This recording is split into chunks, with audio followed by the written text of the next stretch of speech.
اور یہ اپنے آپ کو آقا نہیں سمجھتے، مالک نہیں سمجھتے، بلکہ غلام سمجھتے ہیں۔ اللہ کے غلام ہیں، عباد الرحمن ہیں، اللہ کے بندے ہیں، وہ غلاموں کی طرح چلتے ہیں، وہ اکڑ کر نہیں چلتے۔ وَإِذَا خَاطَبَهُمُ الْجَاهِلُونَ قَالُوا سَلَامًا، ایک ان کا وصف یہ ہے کہ جب جاہل لوگ، اجڑ لوگ، مشتعل مزاج لوگ خامخواہ ان سے الجھنا چاہیں، بحث و مباحثے میں انہیں جو ہے وہ خامخواہ الجھانا چاہیں، تو وہ کہتے ہیں سلام، وہ الجھتے نہیں، بحث و تبحیث کے اندر نہیں۔ جب وہ دیکھتے ہیں کہ ایک شخص بحث پر اتر آیا، وہ اب بات سمجھنا نہیں چاہتا، اس کے اوپر ضد جو ہے وہ مسلط ہو چکی ہے، تو اب خامخواہ اس کے ساتھ وہ الجھے رہنا، جس کو ہم کہتے ہیں ہمارے ہاں وہ پنجاب میں یہ سینگ پھنسا کر آدمی جو ہے وہ اپنا وقت ضائع کرے، اس کا بھی وقت ضائع کرے، کوئی فائدہ نہیں۔ میچور آدمی یہ کہ دیکھے اگر تو واقعی یہ بات سمجھنا چاہ رہا ہے تو سمجھائے، نہیں سمجھنا چاہتا، اس کی اصل میں نیت ہی نہیں ہے، تو پھر خامخواہ اس کے ساتھ الجھنے کا فائدہ نہیں۔ والذین یبیتون لربہم سجدا وقیاما، اور وہ لوگ کہ جو راتیں بسر کرتے ہیں اپنے رب کے لیے سجدے اور قیام میں۔ یہاں وہ بات بہت واضح ہو گئی، جہاں تک 5 فرض نمازیں ہیں وہ تو فرض ہیں، وہ تو تعبیر سیرت کی بنیادیں ہیں، ان کی تو مداومت کرنی ہے۔ والذین یحافظون والذین هم علی صلواتهم یحافظون، لیکن وہ لوگ جو ہیں جن کے دل آشنا ہو گئے ہوں اللہ سے، اگر یہ اللہ کے ساتھ دوستی ہو چکی ہو، تو پھر یہ کہ رات کا وقت ہوتا ہے کہ جس میں وہ پھر بندہ اٹھتا ہے، کوئی دیکھ نہیں رہا ہے، لوگ سوئے ہوئے ہیں، کوئی ڈسٹربنس نہیں ہے۔ خیر ہماری تو آج کل شہری زندگی میں راتوں میں بھی ڈسٹربنس رہتی ہے، لیکن یہ کہ عام طور پر بہرحال دن کے مقابلے میں تو ایک سکون کی کیفیت ہوتی ہے۔ اس وقت اپنے رب سے راز و نیاز کی باتیں، کبھی اس کے سامنے کھڑے ہیں، کبھی سر بسجود ہیں۔ والذین یبیتون لربہم سجدا وقیاما والذین یقولون، اور وہ کہتے رہتے ہیں سب کے باوجود، ربنا اصرف عنا عذاب جہنم، اے رب ہمارے عذاب جہنم کو ہم سے پھیر دے، دور کر دے۔ یہ سورہ نور میں بھی ہم نے پڑھا تھا کہ وہ ساری شخصیت جو ہے بیان کرنے کے بعد وہ اس کے بعد بھی لرزاں و ترساں رہتے ہیں۔ یوم تتقلب فیہ القلوب والابصار، ڈرتے رہتے ہیں اس دن کے خیال سے کہ جس میں نگاہیں اور دل الٹ دیے جائیں گے قیامت کے دن سے۔ ان عذابہا کان غراما، یقیناً اس کا عذاب جو ہے وہ چمٹ جانے والی شے ہے۔ انہا ساعت مستقر و مقامہ، پروردگار وہ جگہ جہنم جو ہے یقیناً بہت بری جگہ ہے، مستقل قیام کے لیے بھی اور تھوڑی دیر کے لیے بھی۔ جو میں نے عرض کیا تھا کہ دنیا میں بری سے بری جگہ بھی جو ہے اس میں بھی آپ تھوڑی دیر کے لیے جائیں گے تو ریکریشن ہو جائے گی چینج کی وجہ سے، اور اچھی سے اچھی جگہ جو ہے اس میں بھی مستقل رہنا پڑے تو پھر اس کے اندر کوئی حسن اور کوئی جو ہے دلچسپی باقی نہیں رہے گی۔ تو اس کے بجائے جو جنت کا اور جنت کا تصور دیا جا رہا ہے، جنت اتنی اچھی جگہ ہے کہ مستقل طور پر رہنے کے باوجود اس کی دلچسپیوں میں، اس کی رہائشوں میں کوئی کمی نہیں ہوگی، اور جہنم اتنی بری جگہ ہے کہ ایک لحظے کے لیے بھی کسی کا قدم وہاں گیا تو وہ اپنی پوری جو ہے سختی اس کے اوپر ظاہر کر دے گی۔ والذین اذا انفقوا لم یسرفوا ولم یقتروا وکان بین ذلک قواما، اور وہ لوگ جو خرچ کرتے ہیں تو نہ تو وہ اسراف کرتے ہیں اور نہ ہی نزل سے کام لیتے ہیں، بلکہ اس کے بین اعتدال جو ہے واقعہ یہ ہے کہ دنیا کا مشکل ترین کام ہے، توازن اور اعتدال۔ ظاہر بات ہے یہ لوگ جو میچور ہیں، سمجھدار ہیں، اب ان کے ہاں یہ ہوگا کہ ان کے اس خرچ کرنے کے معاملے میں بھی اعتدال ہوگا۔ والذین لا یدعون مع اللہ الہا آخر، 3 کبیرہ گناہ وہ ہیں جیسا کہ ہم نے پڑھا ہے سورہ نساء میں بھی، ان تجتنبوا کبائر ما تنہون عنہ، تو بڑے بڑے گناہ وہ کون سے ہیں کہ جن سے اگر تم باز رہو تو باقی چھوٹے گناہ تو اللہ تعالیٰ جو ہے وہ معاف بھی کرتا رہے گا۔ اور ان میں سے سب سے بڑا تو 2 مرتبہ فرمایا شرک، اور شرک کے بعد پھر قتل ناحق اور پھر زنا، یہ 3 ہے۔ قتل ناحق سے بھی در حقیقت تمدن کی جڑ کٹ جاتی ہے، اور زنا سے تمدن جو ہے وہ سڈاس بن جاتا ہے، پھر اس کے اندر گندگی ہو جاتی ہے۔ تو اس حوالے سے یہ 3 چیزیں یہاں بیان کی جا رہی ہیں۔ والذین لا یدعون مع اللہ الہا آخر، وہ لوگ جو نہیں پکارتے اللہ کے ساتھ کسی اور معبود کو۔ ولا یقتلون النفس التي حرم اللہ الا بالحق، نہ ہی قتل کرتے ہیں کسی جان کو جس کو کہ اللہ نے محترم ٹھہرایا ہے مگر حق کے ساتھ۔ قتل کے بدلے قتل والا معاملہ ہے، یا مرتد کا قتل ہے، یا زانی شادی شدہ کا رجم ہے، جو بھی ہے۔ ولا یزنون، نہ وہ زنا کرتے ہیں۔ ومن یفعل ذلک یلقى اثاما، اور جو کوئی بھی یہ کام کرے گا وہ اس کی پاداش کو پکڑ کر اس کو جو ہے اس حاصل کر کے رہے گا، یا لازم اس کی سزا اس کو مل کر رہے گی۔ یلقى اثاما یضاعف له العذاب یوم القیامہ، قیامت کے دن اس کا عذاب دگنا کر دیا جائے گا۔ یہ آیت اس اعتبار سے بہت اہم ہے کہ منکرین حدیث نے بہت شور مچایا ہوا ہے کہ قرآن مجید میں کہیں عذاب قبر کا کوئی تذکرہ نہیں ہے، صراحتاً واقعتاً نہیں ہے، احادیث میں بہت تفصیل ہے، لیکن یہ کہ یہ مقام ایسا ہے کہ جس سے ثابت ہوتا ہے کہ قیامت کے دن سے پہلے بھی عذاب ہے، یضاعف لہ العذاب یوم القیامہ، دگنا کیا جائے گا ان کے لیے عذاب قیامت کے دن۔ اس کا مطلب ہے کہ عالم برزخ میں بھی ان کے لیے عذاب ہے۔ اور جو فرمایا گیا ہے کہ یہ جو قبر کا گڑھا ہے یا یہ جہنم کے گڑھوں میں سے گڑھا ہے، اور یا جنت کے باغیچوں میں سے ایک باغیچہ ہے، اور یا تو وہاں ایک کھڑکی کھول دی جاتی ہے جنت کی جہاں سے ٹھنڈی ہوائیں اور خوشبوئیں آتی رہتی ہیں، اور یا یہ کہ کھڑکی کھول دی جاتی ہے جہنم کی طرف جس سے آگ کی لپٹ اور گرمی جو ہے اور وہ جو ہے وہ آتی رہتی ہے۔ یضاعف لہ العذاب یوم القیامہ، قیامت کے دن اس کے لیے عذاب دگنا کر دیا جائے گا، ویخلد فیہ مہانا، اور پھر وہ رہے گا اس عذاب میں ہمیشہ ہمیشہ۔ الا من تاب، ہاں استثناء ہے، استثناء یہ ہے من تابا، جو جس نے توبہ کر لی دنیا ہی کے اندر موت کے آنے سے پہلے پہلے، معلم یغرغر، الا من تابا وآمن، اور ایمان لایا۔ گویا کہ جو شخص اس قسم کے گناہوں میں مبتلا ہوتا ہے چاہے وہ قانوناً کافر نہ ہو، حقیقتاً وہ کافر ہو جاتا ہے، ایمان اس کے دل سے نکل جاتا ہے۔ لہذا توبہ گویا کہ اثر نو ایمان لانے کے مترادف ہے۔ الا من تاب وآمن وعمل عملا صالحا، اور وہ پھر عمل کرے نیک، فاولئک یبدل اللہ سیئاتہم حسنات، تو ایسے لوگوں کی برائیوں کو اللہ تعالیٰ نیکیوں سے بدل دیتا ہے۔ اس کے دونوں معنی ہے کہ توبہ کے نتیجے میں ایک تو نامہ اعمال میں جو اندراج ہوا تھا برائی کا وہ صاف ہو جائے گا، اور اس کی جگہ نیکی کا اندراج ہو جائے گا، اور یہ معنی بھی ہے کہ زندگی میں اس دنیا میں توبہ کے نتیجے میں اخلاق جو ہے وہ پاک صاف ہو جاتے ہیں، دامن اخلاق کے دھبے دھل جاتے ہیں، اور انسان کا جو دامن کردار ہے پھر صاف شفاف ہو جاتا ہے۔ وَكَانَ اللَّهُ غَفُورًا رَحِيمًا، اور اللہ تعالیٰ غفور الرحیم ہے۔ وَمَن تَابَ وَعَمِلَ صَالِحًا، دوبارہ تکرار کی گئی، اور جو توبہ کرے اور پھر نیک عمل کرے، فَإِنَّهُ يَتُوبُ إِلَى اللَّهِ مَتَابًا، تو وہ ہے کہ جو توبہ کرتا ہے اللہ کی جناب میں جیسا کہ توبہ کرنے کا حق ہے۔ توبہ کی تسبیحیں ہو رہی ہوں، استغفار کی تسبیحیں ہو رہی ہوں، اور آیت کریمہ کے ختم ہو رہے ہوں 1.25 کا اور 1 کا، لیکن حرام خوری جوئی کی تول جاری ہو، وہ سارے غلط کام ویسے کی ویسے جاری ہو، وہ کوئی توبہ نہیں ہے، اس کا کچھ حاصل نہیں۔ والذین لا یشهدون الزور، اور وہ لوگ کہ جو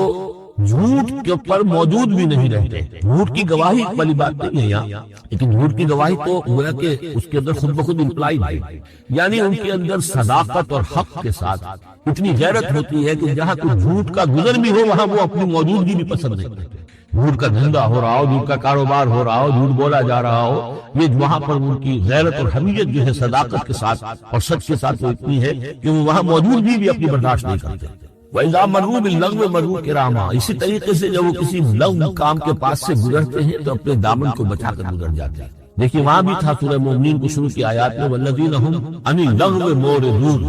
کہ جو لغو سے اعراض کرتے ہیں۔ اور یہاں یہ کہ اس کے پاس سے اگر گزر ہو بھی جائے اتفاقاً، خود تو قصد کرنا جو ہے بہت دور کی بات ہے، اس کو کوئی امکان ہی نہیں، اتفاقاً آپ راستہ چل رہے ہیں اور دیکھ رہے ہیں کوئی مداری کا تماشا ہو رہا ہے، آپ کا کوئی ارادہ نہیں تھا، لیکن وہاں رکیے بھی نہیں، وہاں سے جو ہے اپنے دامن کو بچاتے ہوئے نکل جائیے۔ والذین اذا ذکروا بآیات ربہم، اور وہ لوگ کہ جن کو جب ان کے رب کی آیات کے ذریعے سے نصیحت کی جاتی ہے، سمجھایا جاتا ہے،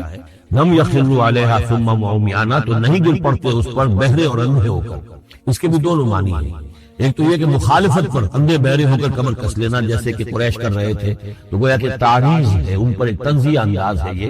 یہ لوگ جس طریقے سے کر رہے ہیں وہ معاملہ اللہ کے بندوں کا نہیں ہوتا۔ لیکن یہ دوسری طرف یہ بات بھی ہے کہ آیات قرآنیہ کو بھی اندھے بہرے ہو کر تو نہیں پڑھنا ہے اور سننا ہے، بلکہ غور کرنا ہے۔ فلا يتدبرون القرآن ام علی قلوب اقفالها، تو کیا یہ قرآن کی آیت پر تدبر نہیں کرتے؟ وتدبروا فیہ لعلکم تفلحون، تدبر کرو تاکہ تم سمجھو۔ تو اس طریقے سے محض جو ہے وہ قرآن مجید کو بھی اندھے بہرے ہو کر جو ماننا جو ہے اس سے بھی بہرحال عباد الرحمن جن کی یہاں تعریف کی جا رہی ہے ان کے مقام سے وہ جو مقام ہے ان کے مرتبے سے فروتر ہے۔ والذین یقولون ربنا هب لنا من ازواجنا وذریاتنا قرۃ اعین، اور وہ لوگ جو کہتے ہیں کہ اے رب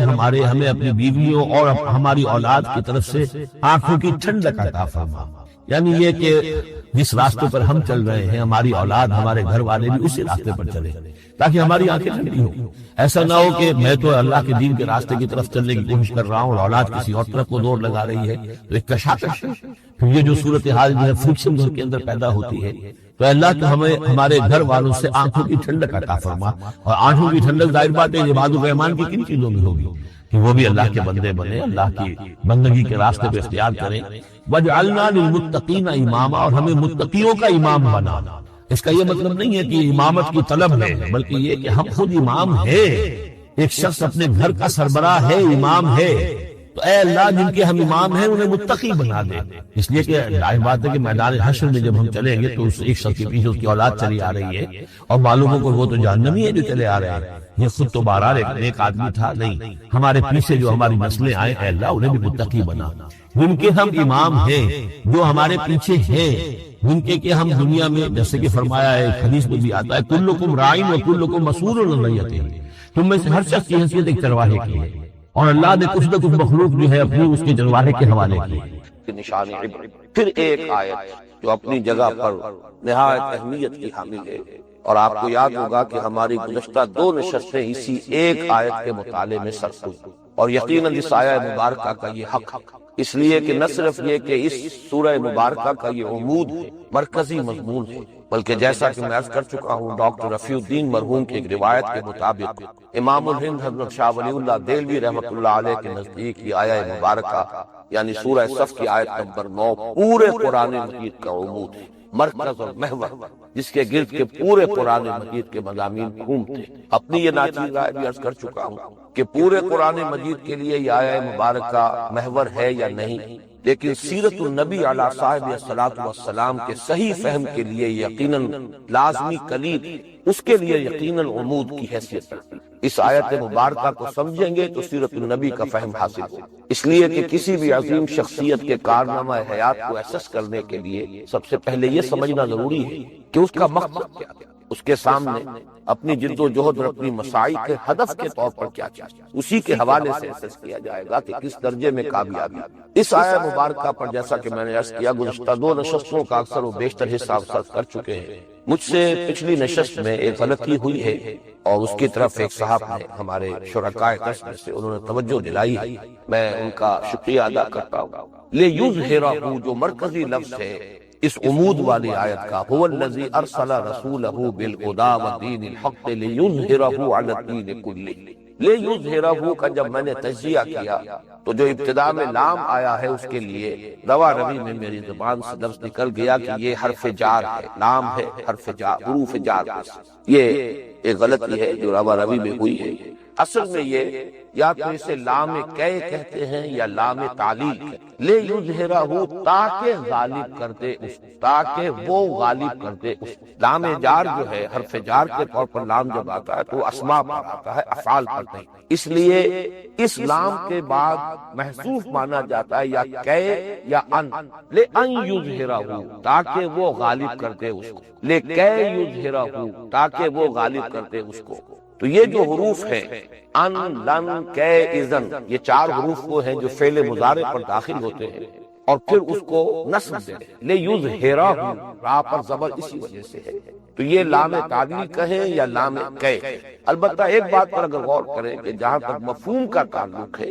اس میں وہ حرف جار والا لام جو ہے اس کا مفہوم موجود ہے، اس لیے کہ جب حرف جار کے طور پر لام آتا ہے تو اس کے معنی ہوتے ہیں کسی شے کے لیے، واسطے، جیسے کہ اقیم الصلاۃ لذکری، نماز قائم کرو میری ذکر کے لیے، میری یاد کے لیے، میری یاد کے واسطے۔ تو یہ کسی شے کے واسطے، کسی شے کے لیے، یہ در حقیقت لام جب حرف جار کے طور پر آتا ہے تو اس کا مفہوم، یہاں وہ مفہوم موجود ہے۔ هو الذی ارسل رسولہ بالہدی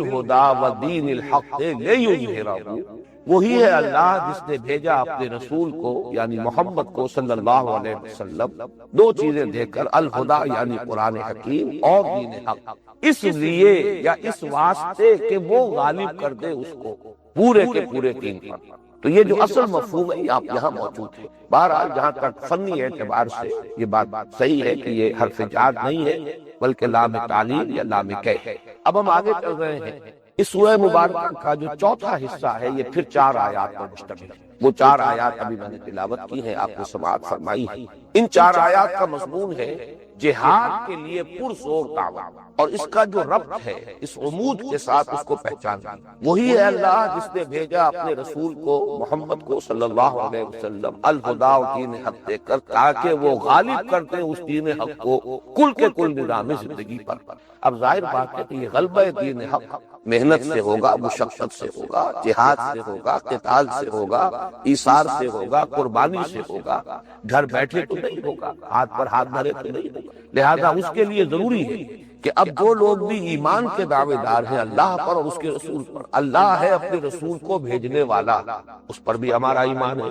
رسول کا مقصد قرار دیا گیا غلبہ دین حق، اور رسول پر ہمارا ایمان ہے۔ تو جو لوگ بھی اللہ پر اور اس کے رسول پر ایمان کے مدعی ہیں، دعوے دار ہیں، اب ان کا فرض کہ وہ تن من دھن اس مقصد بعثت محمدی علی صاحب الصلاۃ والسلام کی تکمیل کے لیے لگا دے، کھپا دے سر۔ لہذا نہایت پرزور دعوت ہے جو ان 4 آیات میں سامنے آ رہی ہے۔ میں ذرا چاہوں گا کہ اس ربط کو ذرا اور گہرائی میں آپ سمجھ لیں، اس لیے کہ آیت نمبر 9 پر ایک گفتگو ہم اس اعتبار سے بھی کر چکے ہیں کہ یہ آیہ مبارکہ نبی اکرم صلی اللہ علیہ وسلم پر نبوت اور رسالت کی تکمیل کا بیان کر رہی ہے۔ یعنی ختم نبوت کا ایک تصور یہ ہے کہ پہلے نبوت کا سلسلہ چل رہا تھا، حضور پر وہ آ کر ختم ہو گیا، اب آپ کے بعد جیسے کہ حضور نے فرمایا انا خاتم النبیین لا نبی بعدی، اب میرے بعد کوئی نبی نہیں۔ اور دوسرا مفہوم یہ ہے کہ آپ پر نبوت اور رسالت کی تکمیل ہوئی۔ یہ تکمیل نبوت اور رسالت اصل میں بنائے فضیلت محمدی ہے صلی اللہ علیہ وسلم، ورنہ محض رسالت کا ختم ہو جانا، اس میں تو فضیلت کی کوئی بات نہیں۔ فضیلت کی بنیاد تو یہ ہے کہ آپ پر رسالت کی تکمیل ہوئی، نبوت کی تکمیل۔ اس تکمیل نبوت اور رسالت کے 5 مظاہر جن پر تفصیل سے گفتگو ہو چکی ہے گزشتہ نشست میں، میں چاہتا ہوں پھر گن لیں، یاد کر۔ سب سے پہلا مذہب کیا ہے کہ آپ اللہ کے واحد رسول ہیں صلی اللہ علیہ وسلم، جن کی بعثت پوری نوع انسانی، اس کا تعلق ہے جو سائنسی اور تکنیکی ارتقاء ہوا ہے نسل انسانی کے ارتقاء کے دوران، کہ اب یہ ممکن ہو گیا تھا کہ ایک نبی کی دعوت پوری نوع انسانی تک پہنچ سکے اور ایک نبی کی دعوت پر پوری نوع انسانی کو جمع کرے۔ اس سے پہلے ذرائع رسل و رسائل ایسے نہیں تھے کہ ایک نبی کی بعثت پوری نوع انسانی کے لیے ہو سکے۔ تو پہلا مظہر یہی ہے کہ آپ کی بعثت ہے وما ارسلناک الا کافۃ للناس بشیرا ونذیرا۔ دوسرا بعثت اگرچہ ہدایت کا سلسلہ تو حضرت آدم سے چلا آ رہا ہے، اما یاتینکم منی ھدی فمن تبع ھدایا فلا خوف علیہم ولا هم یحزنون۔ جتنے صحیفے نازل ہوئے وہ صحف ابراہیم تھے یا صحف موسیٰ تھے، جتنی کتابیں آئیں وہ تورات ہو، زبور ہو، انجیل ہو، سب میں ہدایت تھی ہدن، لیکن یہ ہدایت اب کامل ہو گئی ہے قرآن، الہدیٰ، the guidance, the complete guidance, the final guidance. اور یہی وجہ ہے کہ اس کی حفاظت کا ذمہ لیا اور سابقہ کتابوں کی حفاظت کا ذمہ نہیں لیا۔ تیسرا مذہب جو تمدنی ارتقاء ہوا ہے نوع انسانی کا، اب نوع انسانی اس مقام پر پہنچ گئی تھی کہ اسے ایک نظام اجتماعی درکار، انفرادیت کا دائرہ سکڑتے سکڑتے بہت محدود ہو چکا ہے اور اجتماعیت کا تسلط جو ہے انسانی زندگی پر بہت گہرا ہو چکا ہے، بہت وسیع ہو چکا ہے۔ لہذا اب اصل جو شے مطلوب ہے انسان کو اور درکار ہے وہ ایک نظام عدل اجتماعی۔ تو گویا کہ دین ایک نظام کی حیثیت سے اس کی تکمیل ہوئی ہے محمد پر صلی اللہ علیہ وسلم، الیوم اکملت لکم دینکم واتممت علیکم نعمتی ورضیت لکم الاسلام دینا۔ یہ تیسرا مظہر ہے حضور پر تکمیل نبوت و رسالت۔ چوتھے اور پانچویں جو مظاہر ہیں تکمیل رسالت کے، ان کا تعلق ہے اتمام حجت کے ساتھ۔ اتمام حجت بھی حضور کے ذریعے سے بدرجہ کمال و اتمام ہوا ہے۔ اتمام حجت کے بھی درجے ہیں۔ آپ کسی بات کو کسی کے سامنے بیان کر دیجئے، بہت عمدگی سے بیان کر دیجئے کہ بات اس کی سمجھ میں آ سکتی، یہ بھی ایک درجے میں اتمام حجت ہے۔ لیکن آپ اس شے کا ایک عملی نمونہ پیش کر دیں، یہ ہے اصل میں پھر اتمام حجت اب نقطہ عروج کو، نقطہ کمال پر پہنچا، کہ صرف ذہنی صلاحیت ہی درکار نہ ہو اس کو سمجھنے کے لیے، کم تر ذہنی صلاحیت کے لوگ بھی دیکھ لیں کہ یہ ہے شے، یہ ہے اس کی برکات، یہ ہے اس کی کیفیات۔ تو گویا کہ اب اس کے بعد اتمام حجت درجہ آخر کو پہنچا۔ تو اس میں پہلی اتمام حجت تو ہوئی ہے پوری نوع انسانی پر کہ دین حق کا ایک عملی نمونہ پیش ہے۔ اگر یہ دین حق صرف نظری طور پر قرآن مجید ہی میں ہوتا یا حضور اس کی مزید تشریح بھی فرما دیتے اپنی احادیث میں، احادیث شریفہ میں، تب بھی ایک طرح کا اتمام حجت تھا، لیکن جب تک کہ اس کا ایک ماڈل، اس کا ایک نمونہ نہ دکھا دیا جاتا بندرجہ تمام و کمال اتمام حجت نہیں۔ لہذا حضور نے لِیُظْہِرَہُ عَلَى الدِّینِ کُلِّہ، جان اصل محنت و مشقت کے نتیجے میں وہ نظام قائم کر کے اس کا ایک عملی نمونہ دکھا دیا. اب یہ تا قیام قیامت نسل انسانی پر حجت ہے. ہر کجا بینی جہان رنگ جو بو آنکھ از خاکش پرو یا دارزو یا ضرور مصطفیٰ اورا بہات یا حلول اندر تلاش مصطفیٰ. اور اسی اتمام حجت کا دوسرا پہلو جو ہے وہ امت پر کہ آپ نے یہ اظہار دین حق کا جو فریضہ ہے، دین کے غالب کر دینے کا فریضہ، یہ معجزوں کی مدد سے کر کے نہیں دکھایا، بلکہ انسانی مشقت، جد و جہد، محنت، ایثار، قربانی، مصائب جھیل کر، تکلیفیں برداشت کر کے، ہر طرح کی جو بھی آزمائشیں ہو سکتی ہیں ان سے خود بھی بنفس نفیس گزر کر اور اپنے صحابہ کو بھی ان سے گزار کر absolutely at the level of human effort and struggle یہ کارنامہ کر کے. یہ بہت اہم پہلو ہے سیرت النبی کا صلی اللہ علیہ وسلم. ورنہ یہ کہ قدم قدم پر مطالبے آ رہے تھے معجزہ دکھائیے، معجزہ نہیں آیا. معجزہ بس قرآن ہے، جس کو سمجھنا ہو یہ معجزہ ہے. محمد کا اصل معجزہ یہ قرآن. ورنہ آپ سوچئے کہ اگر بنی اسرائیل کے لیے جبکہ ان کو شدید بھوک کی کیفیت جو ہے اس نے ستایا تو من و سلوہ نازل ہو گیا، کیا حضور اور آپ کے صحابہ کا درجہ ان سے کہیں بلند نہیں تھا کہ غزوہ تبوک کے دوران من و سلوہ نازل کیا جائے؟ نہیں نازل. بھوک اور پیاس کی مشقتیں جھیلو، ہیومن لیول پر ایفرٹ کا ایک نمونہ قائم کیا ہے تم نے، ایثار، قربانی، جد و جہد، مصیبتیں جھیل کر. در حقیقت یہ جو ہے آخری اتمام حجت یہ امت پر کہ اب جب بھی اظہار دین حق علی الدین کلہ کا فریضہ سر انجام دینے کے لیے امت میں سے کوئی گروہ کھڑا ہوگا تو اس کے سامنے حجت موجود ہے کہ یہ تمام مصیبتیں، یہ تمام تکلیفیں، یہ تمام آزمائشیں محمد رسول اللہ والذین معہ صلی اللہ علیہ وسلم ورضی اللہ تعالی عنہم اجمعین، ان سب کو جھیلنی پڑی، ان سب میں سے گزرنا پڑا. یہ ہے اصل میں آخری نقطہ جس کا تعلق ہے ابھی 4 آیات کے ساتھ. اب پکارا جا رہا ہے اس جد و جہد کے لیے، اس ایثار و قربانی کے لیے، اس محنت و مشقت کے لیے، اس جان رسل جد و جہد کے لیے. یا ایھا الذین آمنوا هل ادلکم علی تجارۃ تنجیکم من عذاب الیم. اے ایمان والو، یہ جو اصطلاح ہے اے ایمان والو، خطاب کا جو یہ صیغہ ہے، بارہا میں عرض کر چکا ہوں کہ اگرچہ لفظ آتا ہے یہاں پر ایمان کا، لیکن مراد یہاں پر ہے تمام مسلمان. ان میں منافقین بھی شامل ہیں، جو بھی مدعی ہے ایمان، در حقیقت اس سے خطاب. اے ایمان والو، قرآن مجید میں کہیں مسلمانوں کو خطاب نہیں کیا گیا یا ایھا الذین اسلموا، کہیں منافقین کو خطاب نہیں کیا گیا یا ایھا الذین نافقوا. لیکن چونکہ اہل ایمان ہی کے گروہ میں مومنین صادقین بھی تھے، منافقین بھی تھے،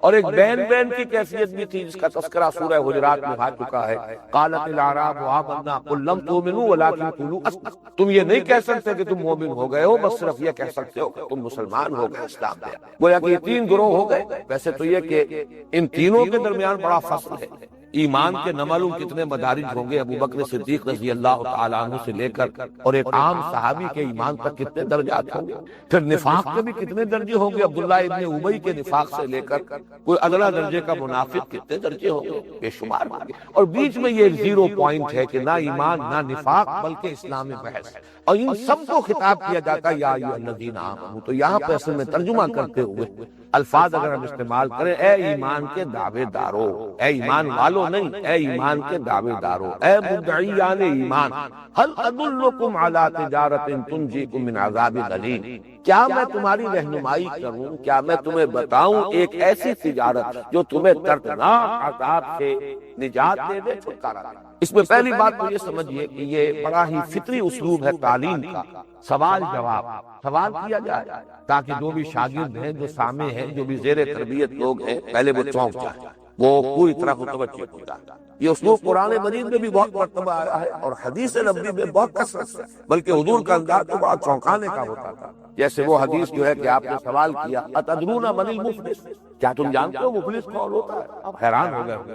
اس میں کون سی بات ہے تھی؟ یہ تو سبھی جانتے ہیں مفلس کون ہوتا ہے. بہرحال عرض کیا، جب سوال کیا ہے حضور نے صلی اللہ علیہ وسلم پر عرض کیا المفلس عندنا من لا درہم لہ ولا دینار. حضور ہم تو اسی کو مفلس سمجھتے ہیں جس کے پاس درہم و دینار نہیں، روپیہ پیسہ نہیں، دولت نہیں، سونا چاندی نہیں. باہر نہیں، میری امت کا مفلس وہ ہے جو عبادات کے تو بڑے گٹھڑ اور بوجھ لے کر آئے گا قیامت کے دن، لیکن یہ ہے کہ حقوق العباد کے اندر اس نے کوتاہی کی ہوگی، کسی کو گالی دے دی ہوگی، کسی پر کوئی تہمت تراش کی ہوگی، کسی کا مال ہڑپ کر لیا ہوگا، کسی کی عزت کے اوپر حملہ کیا ہوگا، یہ سب دعوے دار آ جائیں گے اور اس کی ساری نیکیاں عبادتیں ان کو دے دی جائیں گی، پھر بھی حساب نہیں ختم ہوگا، مدعیان اب بھی ہوں گے، تو ان کے گناہ جو ہے وہ اس کے کھاتے میں درج کیے جائیں گے اور وہ ان کے گناہوں تلے دب کر جہنم میں جھونک دیا۔ یہ مفلس وہی انداز ہے، سوال کیا پہلے، هل ادلکم، بتاؤں میں تمہیں وہ تجارت جو تمہیں دردناک عذاب سے چھٹکارا دلاتا۔ نجات کا لفظ ہے یہاں،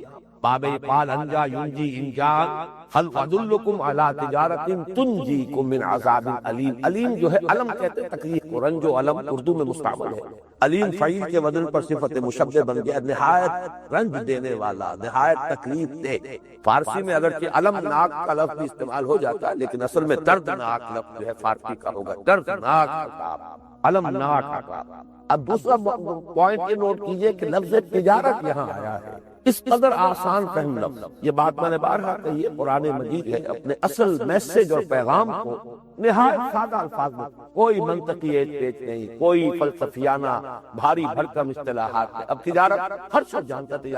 تجارت میں ظاہر بات ہے کچھ مال بھی لگتا ہے، کچھ کیپٹل چاہیے، نہ کچھ سرمایہ چاہیے، اور پھر محنت بھی لگے گی، محنت اور سرمایہ، یہ سب کچھ کس لیے؟ اسی منفعت کے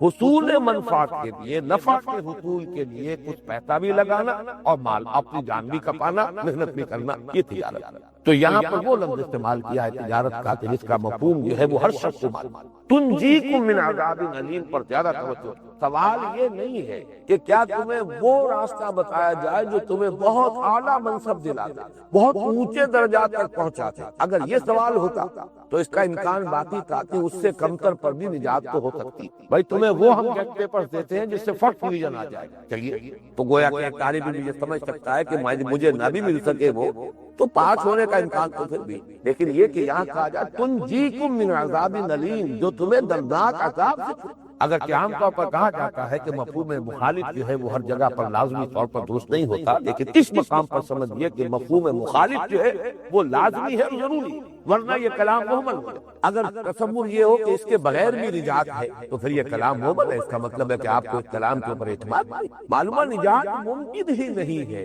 جب تک کہ یہ طرز عمل، یہ تجارت اختیار نہ کرو۔ هل ادلکم علی تجارت تنجیکم من عذاب علیم، کیا میں تمہاری رہنمائی کروں؟ ادلو دلہ یدلو، یہ اسی سے لفظ دلیل بنا ہے۔ دلیل کہتے ہیں وہ شے جو کسی چیز کی طرف آپ کی رہنمائی کرتے۔ اب دلیل جو ہے عقلی بھی ہوتی ہے، دلیل راہ بھی ہوتی ہے، اسی طریقے سے رہنمائی کرنا، بتا دینا، کوئی چیز جو ہے کسی کو سجھا دینا، یہ ہے دلہ یدل۔ تو هل ادلکم علی تجارت تنجیکم من عذاب علیم، کیا میں بتاؤں تمہیں، کیا تمہیں سجھا دوں، کیا تمہیں بتا دوں، کیا تمہاری رہنمائی کر دوں اس تجارت کی طرف جو تمہیں دردناک عذاب سے۔ یہ جو آخری ٹکڑا ہے اس آیت مبارکہ کا، اب جس کا پس منظر کے ساتھ بڑا گہرا تھا، تنجیکم من عذاب علیم، میں نے ابھی عرض کیا اگر یہ نہیں کرو گے تو نجات پانا دردناک عذاب سے، اس کی امید موہوم۔ ذرا پیچھے آئیے، اگر یہ تجارت اختیار نہیں کرو گے تو گویا کہ تم بھی یہود کے نقش و قدم پر چل رہے ہوگے، جنہوں نے حضرت موسیٰ کے ساتھ وہ طرز عمل اختیار کیا کہ جب ان سے کہا گیا کہ اللہ کی راہ میں جنگ کرو تو انہوں نے کوڑا جواب دیا۔ اگر تم یہ راستہ اختیار نہیں کرو گے تو گویا کہ تم یہود کا وہ طرز عمل اختیار کرو گے جو انہوں نے حضرت مسیح علیہ السلام کے ساتھ، گویا کہ اسی کے نقش قدم پر تم چل رہے ہوگے اگر تم نے یہ راستہ اختیار کیا۔ اس سے بھی پیچھے جائیے، جس کو میں نے کہا تھا کہ پہلی 4 آیات تمہیدی ہیں، اگر یہ راستہ جہاد کا اختیار نہیں کرتے ہو تو گویا کہ تمہارا معاملہ یہ ہے کہ لما تقولون ما لا تفعلون، اس دفعہ جو ہے اس کے مستحق ہو جاؤ گے، یہ دفعہ تمہارے اوپر لانا کہ تم کہتے کچھ ہو کرتے۔ دعویٰ ہے اللہ پر ایمان کا اور اللہ کے رسول کی محبت اور عشق کا، لیکن یہ کہ یہ کام جو ہے اللہ کی راہ میں جہاد کے لیے جس کے لیے پکارا جا رہا ہے اس کے لیے تو یہ پورا پس منظر جو ہے در حقیقت نوٹ کر لیجئے کہ تنجیکم من عذاب علیم، عذاب علیم سے چھٹکارا پانا ہے تو یہ کام ضرور کرنا ہو۔ اگر یہ کام نہیں کرو گے تو گویا کہ تم یہود کے نقش قدم پر چل رہے ہو، اگر یہ کام نہیں کرو گے تو گویا کہ تمہارے اوپر وہی دفعہ جو ہے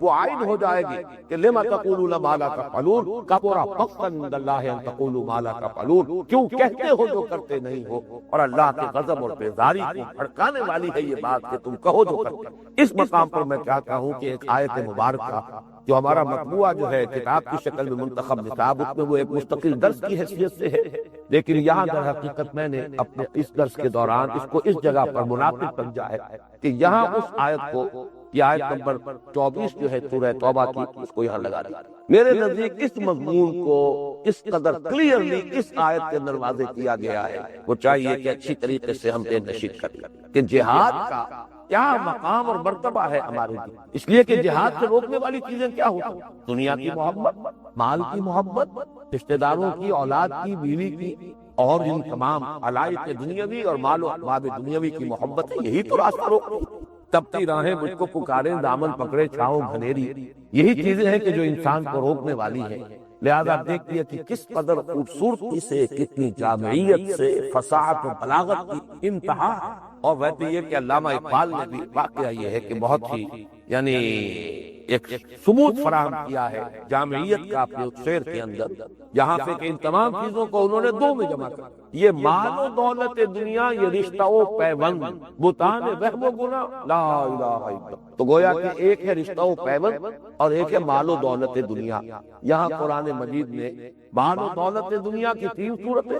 رشتہ و پیوند میں جو اہم ترین رشتے ہو سکتے 5، قل اے نبی ان سے کہہ دیے، ان کان آباؤکم و ابناؤکم و اخوانکم و ازواجکم و عشیرتکم و اموال اقترفتموها و تجارت تخشون کسادها و مساکن ترضونها احب الیکم من اللہ ورسولہ وجہاد فی سبیلہ فتربصوا حتی یأتی اللہ بامرہ واللہ لا یہدی القوم الظالمین۔ اے نبی ان سے کہہ دیجئے کہ اے لوگو، اگر ہو تمہیں تمہارے باپ اور تمہارے بیٹے اور تمہارے بھائی اور تمہاری بیویاں اور تمہارے رشتہ دار اور وہ مال جو تم نے جمع کیے ہیں اور وہ تجارت جس کے مندے کا، جس کے کساد کا تمہیں اندیشہ لاحق رہتا ہے، اور وہ مسکن، وہ گھر، وہ حویلیاں جو کہ تمہیں بڑی محبوب ہیں، بڑی پسند ہیں، خوب سجایا ہے ان کو، اگر یہ چیزیں احب الیک، محبوب تر ہے تمہارے نزدیک، من اللہ، اللہ سے، ورسولہ، اور اس کے رسول سے، وجہاد فی سبیلہ، اور اس کی راہ میں جہاد سے، فتربصوا، تو جاؤ انتظار کرو، حتی یاتی اللہ بامرہ، یہاں تک کہ اللہ اپنا فیصلہ سنا دے، واللہ لا یہدی القوم الفاسقین، اللہ ایسے فاسقوں کو ہدایت نہیں۔ نوٹ کیجئے اس سورہ مبارکہ کی آیت نمبر 5 بھی اسی ٹکڑے پر ختم ہوئی تھی، وَإِذْ قَالَ مُوسَىٰ لِقَوْمِهِ يَا قَوْمِ لِمَ تُؤْذُونَنِي وَقَدْ تَعْلَمُونَ أَنِّي رَسُولُ اللَّهِ إِلَيْكُمْ فَلَمَّا زَاغُوا أَزَاغَ اللَّهُ قُلُوبَهُمْ وَاللَّهُ لَا يَهْدِي الْقَوْمَ الْفَاسِقِينَ۔ اللہ ایسے فاسقوں کو زبردستی ہدایت نہیں دیتا، یہ اس کی سنت نہیں ہے۔ طالب ہدایت کو ہدایت ہے، فاسق اور فاجر کے جو اپنے فسق اور فجور کے اوپر، اپنی بغاوت پر اور معصیت پر وہ اڑے ہوئے ہیں، ان کو زبردستی ہدایت نہیں دیتا، یہ اللہ کی سنت نہیں، ورنہ تو پورا فلسفہ امتحان و ابتلا ختم ہو جائے گا۔ خلق الموت والحیات لیبلوکم ایکم احسن عملا، یہ تو ہے ہی زندگی آزمائش،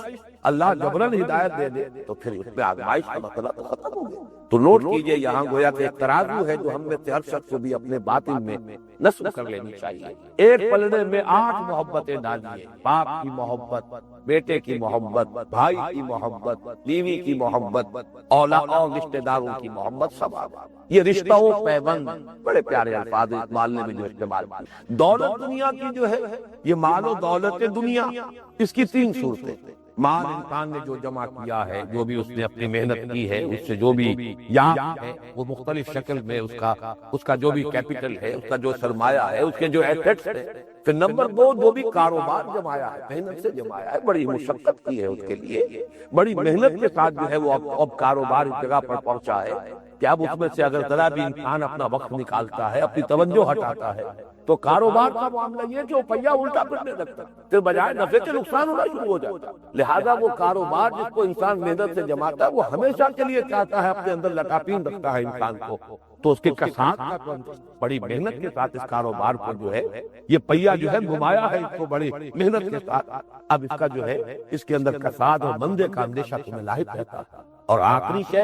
انسان مکان بناتا ہے، حویلیاں بناتا ہے، کوٹھیاں بناتا ہے، خوب سجاتا ہے، آج کل جو آپ نے دیکھا ہوگا جس طریقے سے ماربل توپا ہوا ہوتا ہے، معلوم ہوتا ہے کہ پیسے اتنے زیادہ ہیں، دولت اتنی کثیر ہو گئی ہے کہ انسان جیسے کہ کسی چیز کو تھوپا جا رہا ہے۔ یہ پیسے تو تھپے ہوئے ہیں مکانوں کے اوپر، پھر اندر جو ہے جو بھی ڈیکوریشن کے لیے نہ معلوم کہاں کہاں سے ڈیکوریشن پیس لائے گئے ہیں، کہاں کہاں سے جو ہے فرنیچر آیا ہے، بڑا آدمی کو اچھا لگتا ہے، یہ وہ چیزیں جو ہے بڑی پسند ہے، محبوب ہیں۔ تو یہ مال و دولت دنیا تین شکل، اور رشتہ و پیوند قل ان کان آباؤکم و ابناؤکم و اخوانکم و ازواجکم و عشیرتکم، یہ آٹھ محبتیں ایک پلڑے میں ڈالیے، اللہ کی محبت، رسول کی محبت، اور یہ اللہ اور اس کے رسول کی محبت تو ہو سکتا ہے زبانی کلامی آپ دعویٰ کر دیں، میں کیسے جھٹلا سکتا ہوں؟ آپ کہیں مجھے تو اللہ سے بڑی محبت ہے، میں کیسے نفی کروں گا کہ آپ کا یہ دعویٰ بے بنیاد؟ آپ کہیں رسول سے بڑا عشق ہے، بہت محبت ہے، کیسے دعویٰ کیا جا سکتا ہے؟ کیسے آپ کے دعوے کی نفی کی جا سکتی ہے؟ ہاں اگلی چیز ہے جو بتائے گی، مقیاس یہ ہے، پیمانہ یہ ہے، وہ جہاد فی سبیل، اگر جہاد ہے اللہ کی راہ میں، اس کی محبت جو ہے وہ تو صاف صاف نظر آ جائے گا، کتنا ایثار ہے، کتنی محنت ہے، کتنا وقت صرف کر رہے ہیں، کتنا مال کھپا رہے ہیں، یہ ساری چیزیں تو ظاہر بات ہے کہ آیا ہیں سب کے سامنے۔ تو من احب الیکم من اللہ ورسولہ والجہاد فی سبیل، اصل سے یہاں جو ہے وہ جہاد۔ اگر اب یہ پلڑا پہلا بھاری ہو گیا تو جاؤ دفع ہو جاؤ، بیٹھو،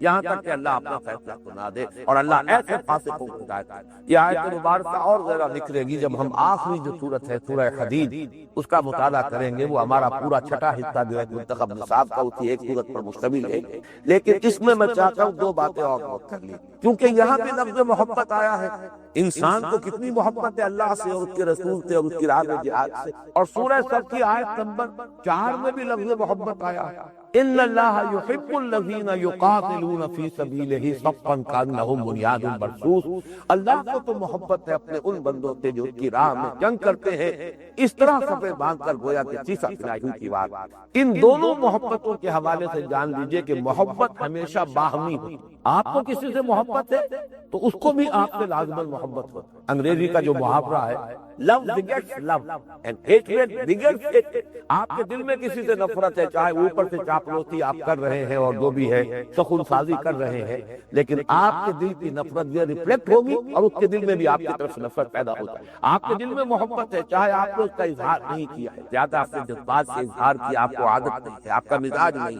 لیکن یہ کہ دل میں محبت ہے جس سے اس کے دل میں بھی لازماً آپ کی یہ محبت باہمی۔ چنانچہ اس کے حوالے سے نوٹ کیجئے کہ اللہ کی محبوبیت کبریٰ کا مقام جو آیا ہے وہ یا تو سورہ صف کی اس آیت میں آیا جو ابھی میں نے تلاوت کی، ان اللہ یحب الذین یقاتلون فی سبیلہ صفا کانہم بنیان مرصوص، اور ایک اور مقام ایسا ہے جس کی طرف میں توجہ دلانا چاہتا ہوں آج، اس لیے کہ اس کی وجہ سے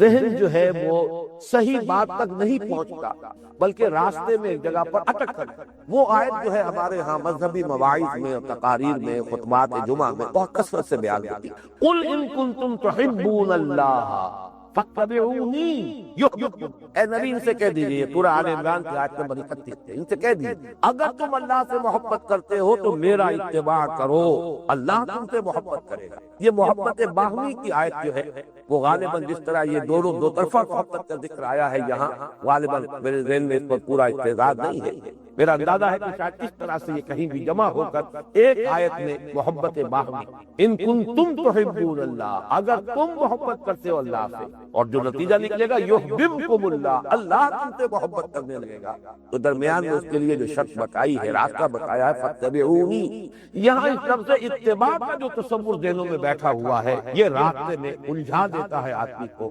اور صحیح حقیقت تک پہنچنے نہیں۔ اتباع سنت کا تصور تو یہی ہے کہ آپ نے داڑھی رکھ لی، آپ نے پائچہ جو ہے وہ ٹخنے سے اوپر کر لیا، وضاقتہ جو ہے آپ نے بنا لی، آپ نے کھڑے ہو کر کھانا نہیں کھایا، بڑا تیر مارا، کیا آپ نے چاہے اجلاس کے اندر کسی دعوت میں سب لوگ کھڑے ہو کر کھانا کھا رہے ہیں، آپ بھی بیٹھ کر کھانا کھا رہے ہیں، چاہے زمین پر بیٹھنا پڑ گیا، اتباع رسول۔ اسی طریقے سے فرض کیجئے کہ آپ چمچ سے نہیں کھانا کھا رہے، چمچہ کا استعمال نہیں کر، یہ تمام چیزیں اصل میں سارا تصور اتباع جو ہے وہ ان کے اندر محدود ہو کر رہتے ہیں، حالانکہ اصل اتباع کیا ہے؟ لقد کان لکم فی رسول اللہ اسوۃ حسنہ، میری کتاب اسوہ رسول اس پر موجود ہے، سورہ احزاب کی آیت میں وہ کس مقام پر آئی؟ رسول کی اصل سنت کیا ہے کہ جب سے وحی کا آغاز ہوا ہے اس وقت سے لے کر اور حیات دنیاوی کے آخری سانس تک آپ کو دھن کیا سوار ہے، کس چیز کی فکر دامن گر گئی، کس میں آپ نے رات اور دن ایک کیے، کس کام کے لیے آپ نے محنت اور اپنی مشقت کو ہے وقت کیے رکھا ہے؟ وہ تو دو ہی کام ہے، اللہ کے دین کی تبلیغ اور دعوت، اور اللہ کے دین کی اقامت اور اس کے لیے جہاد اور قربانی۔ اس میں اتباع کرے نا، اور اس سے ہٹ کر صرف داڑھی اور لباس اور مسواک اور وضع قطع اور بیٹھ کر کھانا یا جو بھی چیزیں ہیں، میں ان میں سے کسی کی توہین نہیں کرنا چاہتا، یہ تمام چیزیں انتہائی قیمتی ہوں گی بشرطے کہ وہ اصل اتباع موجود، لیکن اصل وہ اتباع نہیں ہے تو یہ اتباع کا دھوکہ ہے، یہ اصل میں اپنے آپ کو فریب دینا کہ ہم بڑے متبع سنت ہیں اور بڑے متبع رسول ہیں، اور جب متبع رسول ہو گئے ہیں تو گویا کہ اللہ کے محبوب ہو گئے۔ ان چیزوں کے حوالے سے اپنے آپ کو متبع رسول کا سمجھ کر اور محبوبیت کبریٰ کے مقام پر فائز کرنا، یہ ہے سیلف ڈسیپشن، یہ ہے اصل دھوکہ۔ دینداری کا اصل میں یہ وہ تصور ہے، اتباع سنت کا یہ تصور ہے کہ جو اس وقت ہمارے ذہنوں میں ہے، لہذا جب آیت پڑھیں گے فَاتَّبِعُونِی، اتباع کے بارے میں صرف یہ چیزیں آئیں۔ وہ جو اقبال نے کہا ہے کہ گاہ میری نگاہ تیز چیر گئی دل وجود، گاہ الجھ کے رہ گئی میرے توہمات میں، تو یہ اتباع کا پورا تصور جو ہے وہ یہی الجھ کر رہ جاتا ہے، اور اس سے آگے جو ہے یہ تصور سامنے نہیں ہے کہ ان صلاتی و نسکی و محیای و مماتی للہ رب العالمین، میرا سونا، میرا جاگنا، میرا اٹھنا، میرا بیٹھنا، میرا چلنا، میرا پھرنا، میری رات، میرا دن، میری صبح، میری شام، ہر شے جو ہے وہ در حقیقت ان دو چیزوں کے لیے وقف ہو کر رہ گئی ہے، اللہ کے لیے، اور اللہ سے مراد کیا ہے؟ اللہ کے دین کی دعوت و تبلیغ اور اللہ کے دین کو قائم کرنے کی جد و جہد کے لیے جہاد و قتال، یہ ہے اصل اعتبار۔ اس اعتبار سے اس آیت کو بھی در حقیقت اس کے اصل مفہوم کے اعتبار سے اسی کے ساتھ ٹانک لیجئے جو سورہ صف کی آیت نمبر 4 ہے، ان اللہ یحب الذین یقاتلون فی صفا کانہم بنیان مرصوص۔ یہی وجہ ہے کہ وہ آیت مبارکہ لقد کان لکم فی رسول اللہ اسوۃ حسنہ، یہ آیت آئی ہے سورہ احزاب کے ضمن، غزوہ احزاب کے ضمن میں، سورہ احزاب میں آیت نازل ہوئی، وہ ہے اصل اسوہ محمد رسول اللہ کا، ان کے صحابہ کا، جو غزوہ احزاب میں صبر، استقامت، جو بھی بڑی سے بڑی جو ہے صورت جو ہے جو بن گئی تھی خوفناک، اس میں بھی اللہ پر اعتماد اور یقین، اور اسی جہاد اور قتال پر اور اپنی سرفروشی اور جاں پیشانی کے لیے پوری آمادگی جو ہے، یہ ہے اصل اسوہ رسول کا، اور یہ ہے اصل میں صحابہ کرام کا اتباع رسول، اس لیے کہ ان سے بڑھ کر تو متبع رسول اور کوئی نہیں ہو سکتا۔ تو اس اعتبار سے یہ آیت مبارکہ یہاں پر ٹانک لیجئے، یا ایھا الذین آمنوا هل ادلکم علی تجارۃ تنجیکم من عذاب الیم، اہل ایمان کیا میں بتاؤں تمہیں وہ کاروبار جو تمہیں دردناک عذاب سے چھٹکارا دلاتا؟ اگر وہ نہیں کرو گے تو دردناک عذاب سے چھٹکارے کی امید موہوم ہے۔ قل ان کان آباؤکم وابناؤکم واخوانکم وازواجکم وعشیرتکم واموال اقترفتموها وتجارۃ تخشون کسادها ومساکن ترضونها احب الیکم من اللہ ورسولہ وجہاد فی سبیلہ فتربصوا حتی یأتی اللہ بامرہ واللہ لا یہدی القوم الفاسقین، اللہ ایسے فاسقوں کو ہدایت نہیں دے۔ اب آئیے اگلی آیت کی طرف، وہ تجارت کیا؟ تؤمنون باللہ ورسولہ وتجاہدون فی سبیل اللہ باموالکم وانفسکم ذالکم خیر لکم ان کنتم تعلمون۔ یہاں پر اگر کہ سیغہ استعمال ہوا فعل مضارع، لفظی ترجمہ ہوگا تم ایمان لاؤ گے یا رکھو گے اللہ پر اور اس کے رسول پر، اور جہاد کرو گے اس کی راہ میں اپنے اموال کے ساتھ اور اپنی جانوں، یہی تمہارے لیے بہتر ہے اگر تم علم رکھتے، اگر تمہیں علم حاصل۔ فعل مضارع جو ہے ظاہر بات ہے کہ یہ خبر کی صورت ہے، یہ کرو گے کلام خبریہ ہے، لیکن اس پر اجماع ہے مفسرین کا کہ یہاں اصل میں فعل امر ہے، خبر کی صورت میں یہ کلام انشائیہ ہے، فعل امر ہے، ایمان لاؤ اللہ پر رسول پر، ایمان رکھو اللہ پر اس کے رسول پر، جیسا کہ ایمان کا حق ہے، اور جہاد کرو اس کی راہ میں اور کھپاؤ اس میں اپنے مال بھی اور اپنی، یہ ہے تمہارے لیے بہتر اگر تم سمجھو، اگر تمہیں علم حاصل۔ اس کے لیے ایک ثبوت تو یہ ہے، عام طور پر یہ اسلوب جو ہے عربی زبان میں معروف اسلوب ہے، اس کی ایک مثال جو ہے انگریزی کے حوالے سے بڑی آسانی سے سمجھ میں آ جائے گی کہ ایک تو شکل ہے کہ ڈو اٹ، اب یہ فعل امر ہے، آپ حکم دے رہے ایک کام کرو، you will do it, you will do it, یہ تو ایک مستقبل کا فیوچر ٹینس ہے، تم یہ کرو گے، لیکن یہاں در حقیقت معلوم ہوا کہ اس امر کے اندر اتنی شدت پیدا ہو گئی، تمہیں یہ کرنا ہوگا، یہ تمہارے لیے لازم ہے، اس کے سوا کوئی راستہ ہے ہی نہیں، you have to do it, you will do it. یہ در حقیقت اگرچہ ویسے اگر سادہ انداز میں تو وہ تو فیوچر انڈیفینٹ ٹینس ہے، یو ول ڈو اٹ، لیکن یہ کہ حقیقت میں یہاں مراد کیا ہے؟ فعل امر ہے، اور وہ امر بھی نہایت تاکید۔ یہ تو ایک اسلوب کا انداز ہے کہ یہاں پر فعل مضارع جو آیا ہے، لیکن یہ کہ مراد اس سے امر، ایمان لاؤ یا رکھو اللہ پر، اس کے رسول پر، اور جہاد کرو اس کی راہ میں اپنی جانوں اور مالوں کے ساتھ۔ اور سیاق کو سباق سے بھی دیکھیے تو یہ بات ثابت ہے، اس لیے کہ سباق کیا ہے؟ پچھلی آیت کون سی تھی؟ سبق جو پہلے گزر چکی، اس میں سوال تھا کہ کیا تمہیں وہ راستہ بتایا جائے، وہ تجارت بتائی جائے جو تمہیں عذاب علیم سے چھٹکارا دے گا؟ اب ظاہر بات ہے کہ اس کا تقاضا یہ ہے کہ اب جو آئے وہ فعل امر، وہ یہاں پر اس کے ساتھ مطابقت جو ہے فعل مضارع کی یا کلام قبلیہ کی نہیں، اس سے بھی زیادہ قطعی ثبوت جو ہے وہ ہے تو اس سے سیاق جس کی طرف یہ کلام جا رہا ہے۔ اگلی آیت میں یغفر لکم ذنوبکم ویدخلکم، یہ فعل مضارع جو مجزوم ہے جزم کے ساتھ، یہ جواب شرط، اگر ایسا کرو گے تو یہ ہوگا۔ معلوم ہوا کہ یہاں پر در حقیقت فعل امر ہی کا یہ جواب آ رہا ہے کہ اگر تم امتثال امر کرو گے، جو حکم تمہیں دیا جا رہا ہے اس پر عمل پیرا ہو جاؤ گے تو یہ نتیجہ نکلے گا کہ اللہ تمہارے مغفرت بھی فرمائے گا اور تمہیں جنتوں میں داخل۔ گویا کہ یہ بظاہر کلام قبریہ، حقیقت میں کلام عیسائیہ ہے، یہ امر ہے بصورت خبر۔ اب آگے چلیے، تؤمنون باللہ ورسول، اب یہاں گویا کہ جب خطاب کیا گیا تھا یا ایھا الذین آمنوا سے، اور یہاں تؤمنون باللہ ورسولہ، تو اس سے ثابت ہو گیا کہ وہاں مراد ہے ایمان کا دعویٰ یا ایمان کا وہ پہلا مرحلہ اقرار باللسان، اور یہاں مراد ہے ایمان حقیقی، ایمان کا وہ درجہ جو تصدیق بالقلب، آمنت باللہ کما ہوا باسمائہ وصفاتہ وقبلت جمیع احکامہ، اقرار باللسان وتصدیق بالقلب۔ تو یا ایھا الذین آمنوا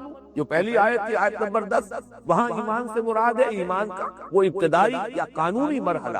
جو اقرار باللسان سے جس کا تعلق ہے، اور یہاں جو فرمایا جا رہا ہے ایمان لاؤ، حقیقی ایمان، جیسا کہ ایمان کا حق ہے، اس سے مراد ہے حقیقی ایمان، یقین قلبی والا ایمان، اور یہ ہے وہ تصدیق بالقلب والا۔ تؤمنون باللہ ورسولہ، اب اس کی مثال کیا ہے؟ آپ کو یاد ہوگا کہ جہاد کا لفظ جو ہے ہمارے اس منتخب نصاب میں پہلی مرتبہ آیا تھا سورہ حجرات کی آیت نمبر 15۔ مومن کی ڈیفینیشن کیا ہے؟ انما المؤمنون الذین آمنوا باللہ ورسولہ ثم لم یرتابوا، وہاں جو ثم لم یرتابوا کا لفظی اضافہ کیا گیا تھا کہ پھر وہ شک میں نہیں پڑے۔ ایک تو ایمان ہے، دعویٰ ہے، یقین کو وہ ایک عقیدہ ہے، موروثی عقیدہ ہے، اقرار باللسان ہے، دل میں خلجان ہے، پتہ نہیں ہے کہ نہیں ہے، پتہ نہیں یہ حقیقت بھی ہے کہ نہیں ہے، سراب ہے کیا یہ حقیقت ہے، یہ کیفیت ہے تو پھر وہ ایمان نہیں۔ وہ ایمان انما المؤمنون الذین آمنوا باللہ ورسولہ ثم لم یرتابوا، پھر وہ شک میں نہیں، یقین والا ایمان۔ یہاں یہ الفاظ اس لیے لانے کی ضرورت نہیں کہ خطاب ہو رہا یا ایھا الذین آمنوا سے، اور اب ان سے کہا جا رہا ایمان لاؤ جیسا کہ ایمان لانے کا حق ہے، تو گویا کہ وہی مفہوم جو سورہ حجرات کی آیت نمبر 15 میں ثم لم یرتابوا کے الفاظ کے اضافے سے آیا تھا، وہ یہاں اس اسلوب کی وجہ سے آ گیا۔ ایمان لاؤ اللہ پر، اس کے رسول پر، جیسا کہ ایمان کا حق ہے۔ وَتُجَاهِدُونَ فِي سَبِيلِ اللَّهِ بِأَمْوَالِكُمْ وَأَنفُسِكُمْ، اور جہاد کرو اللہ کی راہ میں اپنے مالوں اور جانوں کے ساتھ، کھپاؤ اس میں اپنے مال بھی اور اپنی جانیں بھی۔ ذَلِكُمْ خَيْرٌ لَكُمْ إِن كُنتُمْ تَعْلَمُونَ، یہی تمہارے لیے بہتر ہے اگر تم حقیقی علم رکھتے، اگر تمہارے اندر حقیقی دانش، حقیقی فہم، حقیقی سمجھ ہے تو یہی تمہارے لیے بہتر ہے۔ وقت ختم ہو گیا ہے، اگلی نشست میں یہی مضمون ابھی جاری رہے گا۔ بارک اللہ لی ولکم فی القرآن العظیم ونفعنی وإیاکم بالآیات والذکر الحکیم، انہ تعالی جواد کریم ملک بر رؤوف رحیم۔ قرآن مجید کا اگر معروضی مطالعہ کیا جائے تو جو کچھ معلوم ہوتا ہے کہ وہ ایک مستقل علیحدہ مخلوق، ان کا مادہ تخلیق آگ، انسان کا مادہ تخلیق یہ خاک اور آب اور باد جو بھی آپ کہے، یہ زمین ہے،